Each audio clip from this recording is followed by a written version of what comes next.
Hello, my fellow geeks and gamers. As you can see, this is slightly different than normal. In fact, today we are going to be playing a game that some of you might already recognize as Borderlands, the pre-sequel by Gearbox Software. Now, there are many Let's Players on YouTube, but how many Let's Players take critique on the game? I am here to play the game, review the story, the mechanics, the setting, all the usual things that a game master would look for. And we'll see where we end up. If people want to see more episodes, or maybe less episodes, I will consider making more, maybe even a full run-through of at least this game. If people have any ideas on what to do, any hints, tips, tricks, etc., or even games that they want to see me review with the cynical game master viewpoint, let me know. But let's start with a new game.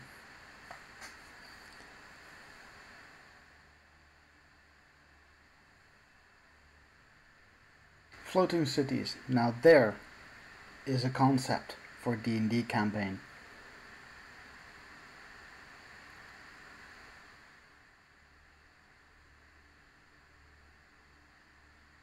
I like the junky design. It's post-apocalyptic, yet not over the top. You've got some explaining to do, Tiger. Trained from childhood as an Atlas assassin, over 1,000 successful jobs to your name. Damn near killed my two best men before they brought you in. She said we're her best friend. That makes me feel good. Barbarians. Here's how it is. I'm gonna ask you a single question. If I don't like your answer, you will die. Aim at the prisoner. It's a pretty badass ultimatum. Kiss only once. Why? Why? The ultimate question. Well, it's not that long. After the fall of General Knox, I landed Pandora as a hired gun. One day, I received a job offer from a low-level Hyperion programmer. Come to the moon, it said. Hunt a vault, be a hero. I didn't trust Hyperion, but I was too hungry to pass up a paying job. And what did you find? Violence, insanity, The moon. a hero. Well, everyone does need a hero. Now, here's my problem with that initial cutscene.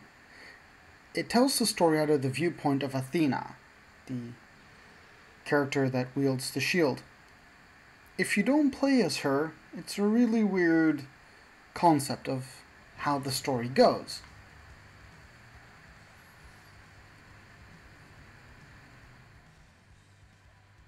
Skip. Normally you start playing as her. She's the one that tells the story. I'm going to be playing Wilhelm because A, I love the character Wilhelm, and B, a minion master is he. And I love having a pet. Any game I play where I can have a pet or a minion, I will have them.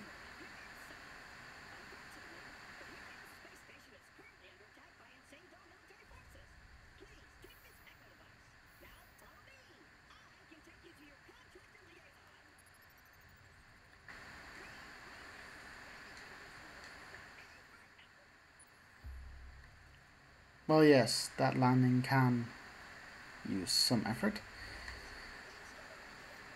Now, for those of you who don't know about the general setting of Borderlands, it is somewhat post-apocalyptic, and there are alien vaults scattered across the planet. Currently, I am on a space station, so maybe we can see the outside. No. Well, I'm currently on a space station around the planet, but on the planet are alien vaults. And in those vaults are alien technology. Most people avoid them, and those that go hunt for them are called vault hunters. Very aptly named, very direct at the very least. And in Borderlands, you play as one of those vault hunters. And as you can see, it's a bit nitty, a bit gritty. But it's very interesting gameplay. The story is also rather interesting, especially the story of Handsome Jack, who you're going to meet in a few minutes. Now, Handsome Jack is, in my opinion, the ultimate example of lawful good.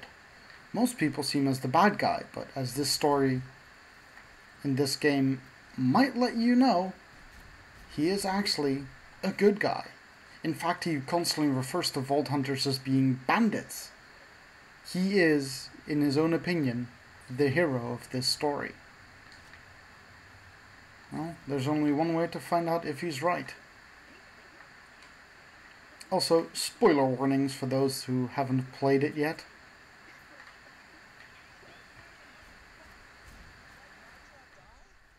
Yay, Lost Legion.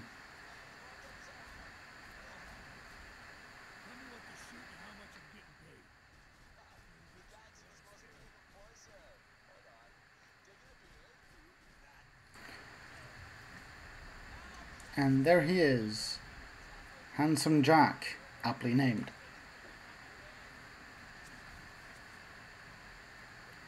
There is also strong language, be advised, and obviously violence.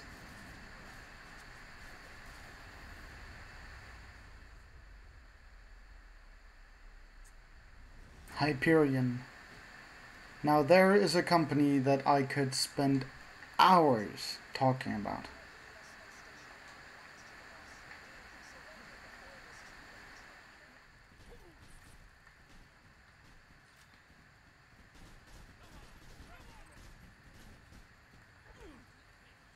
Hyperion basically owns everything.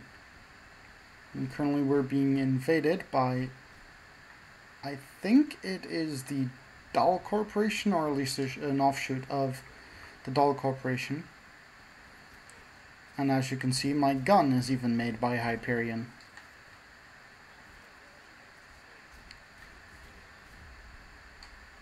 Oh no, I have been downed. Fortunately, I have a powerful weapon.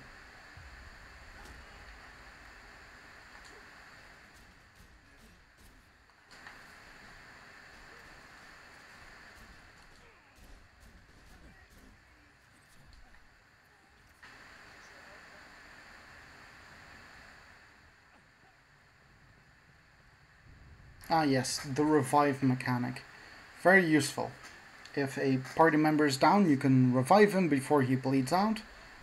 And it gives experience, which, as you know from any role-playing game, is really useful.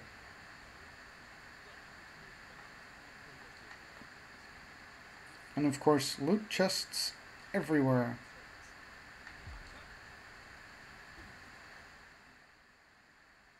You have just leveled up. Leveling up permanently increases the amount of health and the amount of damage you deal. Now there's also something. Damage is scaled by your level. So you can actually play this game with starting equipment and have it be viable. Now of course you want to gather as much strong gear as you can get. But you could technically make a run through with only these starting weapons.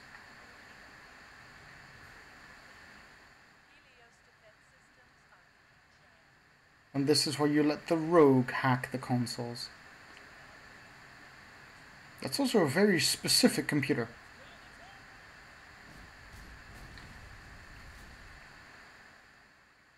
I have a shield. It does exactly what shields do. Except these shields recharge when they have been damaged, like most other games. Now that's also something very interesting about Borderlands. They have very specific details about shields, like their maximum capacity, the rate at which they recharge, and the delay timer before they start recharging. Every shield has a different set of numbers, but there's also class mods, class trees, abilities, or even something called badass ranks that can modify any of these numbers. Now, badass ranks is basically they reward you for doing badass things like headshots and melee attacks in the air, melee attacks from above, those things. And as you can see, I've already accumulated some. This is not the first time I've played this game, and they modify the way my character works. Now I can turn them on and off, but in the interest of fairness, I did accumulate them already. I might as well spend them. And I'm rather focused on, well, I'm actually quite all round at the moment. But I do prefer to have my health and shield up.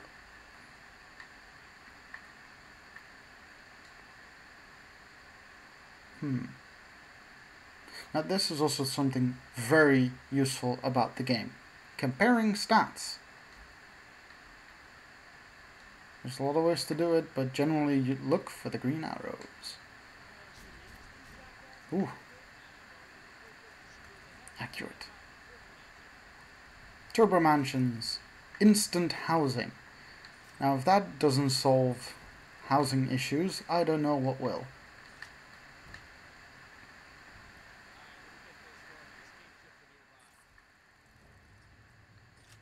Also, this game has a really bad syndrome.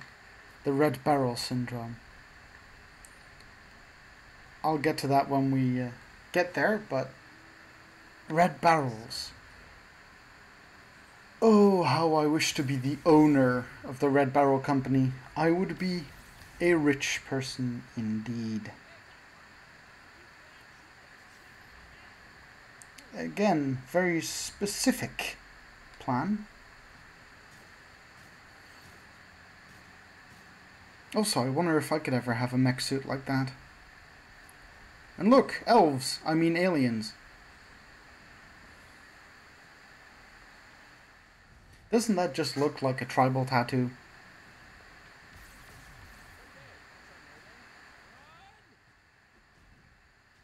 Now this guy is so overly charming. I wish people didn't see him as the bad guy that much.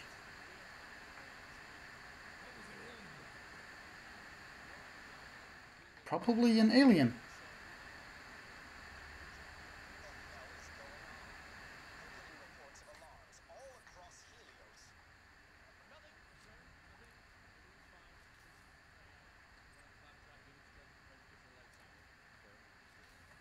Claptrap units.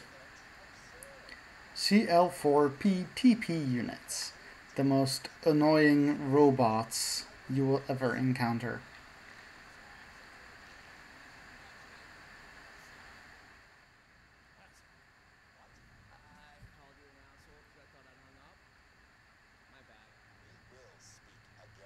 And that will be a failed bluff check. Also, there's also suspicions that this guy might not be the actual Handsome Jack. He does love his clones.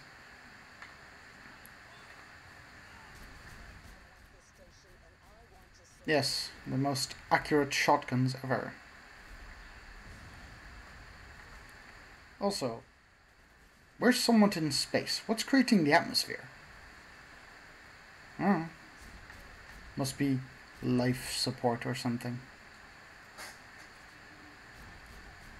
Also, I seem to be on fire. And I exploded. Now, that wasn't a red barrel, that was a green barrel. But an exploding barrel nonetheless.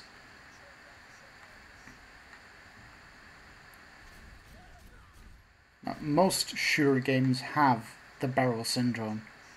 But this game, you have red barrels, blue barrels, green barrels, even purple barrels. Stop it with the barrels. The shop.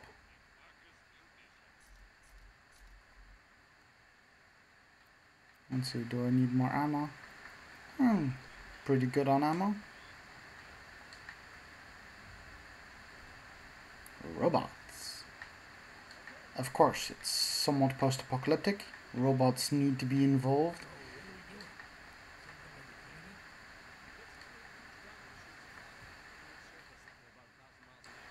There's also a lot of talking in these games. But hey, at least they tell a story.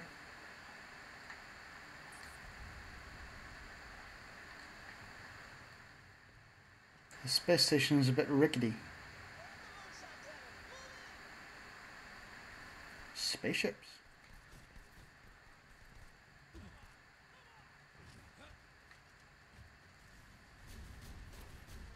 Die! Yes, skill points! The customization of this game. My summon minion ability, Wolf and Saint. Wolf is obviously the name of the DPSer, and Saint is a healer, so to speak, a pocket healer. Very useful, but unfortunately they have a timer.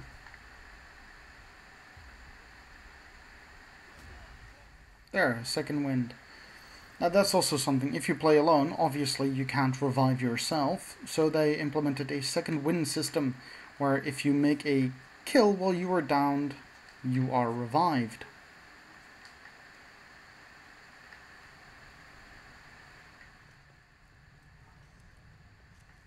Checkpoints.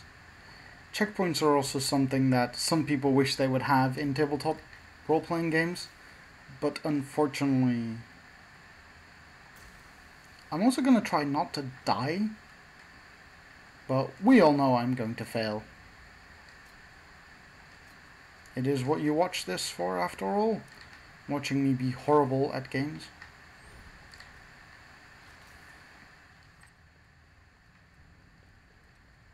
Hyperion and Dahl.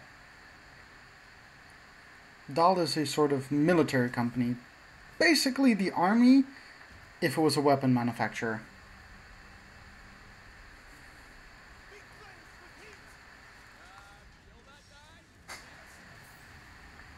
Flame Knuckle. Bad puns and horrible names is also something this game is really, really well known for. But hey, like every boss, he has a weak point. An obvious one, if I say so myself. Oh, there we go. A badass rank. No idea what for, but probably for something. Oh no, his droid is downed. Now he's trying to run. What do we do with bosses that run? We don't let them. No recurring villains in this game.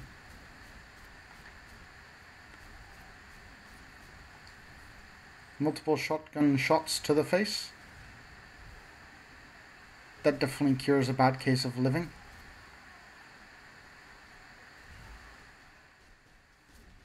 Oh, I can't wait till I get grenades. Boy, do I love grenades. You'll probably find out in other games I play as well as this one, but I really love grenades.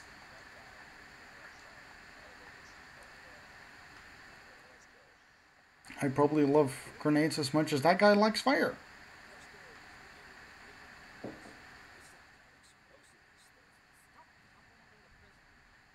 Also, I must say, they are right. This is the most awesome tutorial I have ever played in any game ever. And of course the elevator's busted.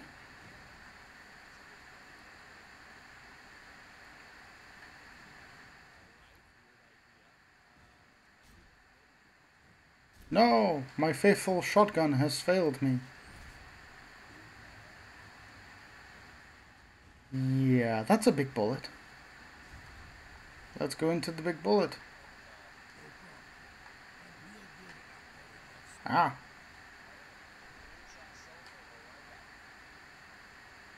Yeah, that is pretty deep.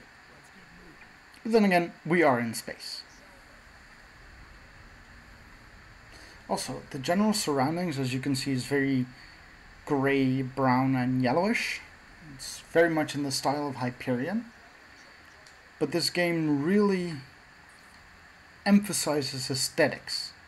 Like if you go to an area where it's a bit colder, you not only see that it's colder, you feel that it's colder.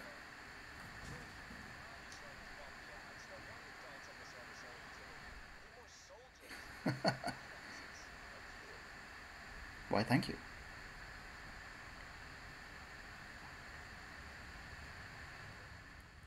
but just the general aesthetics of things. The depth, the view. Just look at that view. And that one.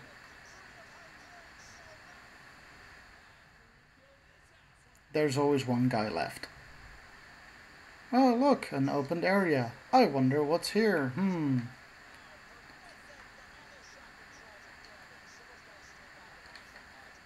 Oh my god. Manually?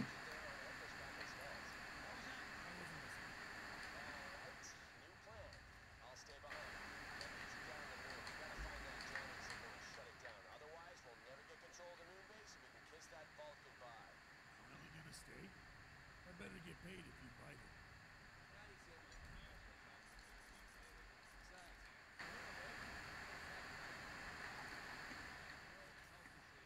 See, again, he called himself the hero. And yes, self-sacrifice is part of it, but really, the controls are shot, he has to stay behind. So predictable.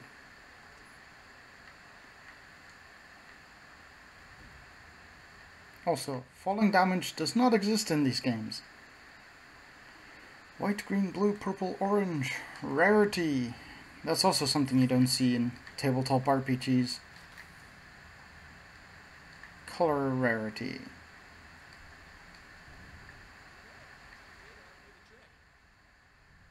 Container. Container.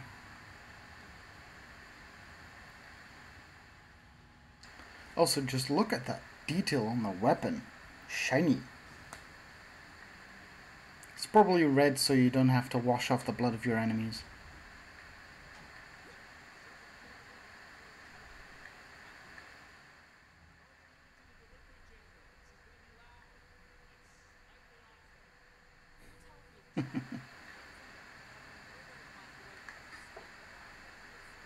Someone has to do it.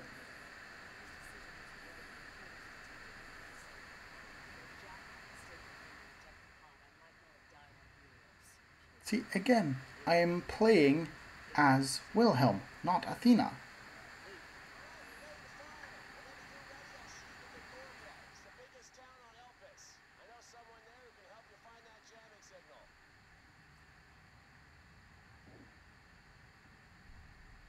Well, this is the end of the tutorial, and I will probably talk more about this next time. Shut up, Jack!